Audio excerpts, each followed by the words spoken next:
outro fato interessante que merece a atenção do leitor com relação ao 15, além das coisas que eu já falei, né?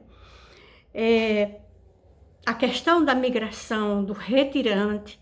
A gente, na época, eu lembro quando eu era criança, não que eu sou de 1915, tudo bem que eu já tenho um bocado de década nas costas, mas nos anos 60 eu me sentava com meus irmãos na calçada, né? Eu me sentava com meu irmão mais novo, doutorzinho, com os outros também, evidentemente, mas ele era o mais novinho, ficava no meu colo, e os outros ficavam do ladinho, assim, o Wilson e o Wilton.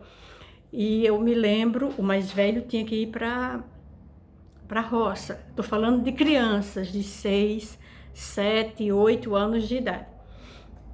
Então eu me lembro de ver essas pessoas e a gente tinha muito medo.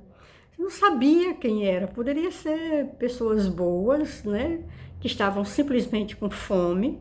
E poderiam ser pessoas que, sei lá, podiam ter se envolvido em alguma pendenga por aí. Então, de qualquer modo, nós tínhamos muito medo de alguns migrantes. Outra história que tem em particular da minha vida é que numa dessas vezes que um desses migrantes ficaram arranchados, eles ficavam debaixo de um pé de uma árvore frondosa. A nossa casa ficava assim na beira da estrada e depois havia, né, depois da estrada havia uma ponte e depois, debaixo dessa ponte, algumas pessoas se abrigavam, até porque corria um riacho, ainda corre esse riacho lá. E mais um pouco à frente tinha uma árvore enorme, eu não sei se era uma emburana, se era um pereiro, era uma árvore linda, ou poderia ser um juazeiro também. E eu lembro que um primo meu bebeu um pouco mais além da conta numa dessas noites, assim, e resolveu, em vez de ir para casa, resolveu voltar, fazer o caminho de volta para as placas, onde tinha um bar ou alguma coisa do gênero, ou amigos que ele poderia conversar um pouco mais. E no meio do caminho ele caiu da ponte e depois trouxeram o corpo lá para a casa de meus pais. E eu me lembro como fosse hoje, aquele homem, sabe? A visão de criança que eu tinha é de quem vê a pessoa deitada, né?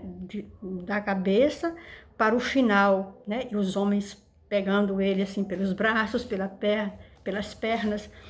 A musculatura dele, aqueles músculos enormes de trabalhador da terra, né? O corpo todo curtido do sol e um pouquinho de sangue saindo do ouvido. E eu sabia que ele estava morto, mas assim, não me dava medo algum. Colocaram na cama dos meus pais e aquele homem enorme, para mim, que era criança, né? Tinha morrido assim de forma tão banal. E esses retirantes que estavam lá, eu acho engraçado que na época ninguém sabia quem era que tinha mais medo. Se eram as pessoas da família do meu pai, que ele era meu primo por parte de pai. Eu não sei quem tinha mais medo, se eram as pessoas por parte da família de meu pai, que tinha medo que esse pessoal viesse sei lá, mexer com ele quando ele estava vivo, ou sei lá, quando ele tinha caído, ou se eram os próprios migrantes. Eles ficaram tão apavorados com essa morte que eles se retiraram, saíram, bateram em retirada, como a gente diz, com as aves. Mas depois ficou claro, ficou nítido que, na verdade, havia sido um infeliz acidente, né? O meu primo simplesmente se encostou, se refestelou um pouco em um dos pilares da ponte e, devido à bebida, ele se desequilibrou e caiu. E essa é uma das memórias mais antigas que eu tenho. Talvez a mais antiga, porque eu tinha 3 anos de idade. E era isso que eu queria compartilhar com vocês, porque a gente trabalha com literatura e oralidade. E uma coisa sobrevive da outra. Os personagens, de um modo geral, que estão contidos aqui neste livro, como em outros que eu já coloquei também, eles não surgem do nada. Eles surgem porque alguém se lembrou de alguém, que se lembrou de outra pessoa, ou que simplesmente alguém ouviu falar de uma determinada pessoa. Não dá para você...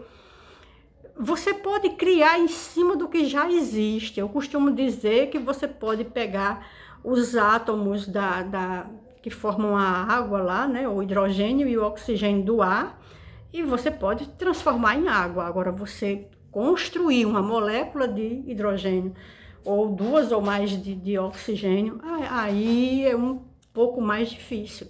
Os psicólogos também argumentam que é impossível você descrever alguém que você nunca viu, né? Dizem que se você sonha com alguém, você sonha com algum rosto que um dia você já viu.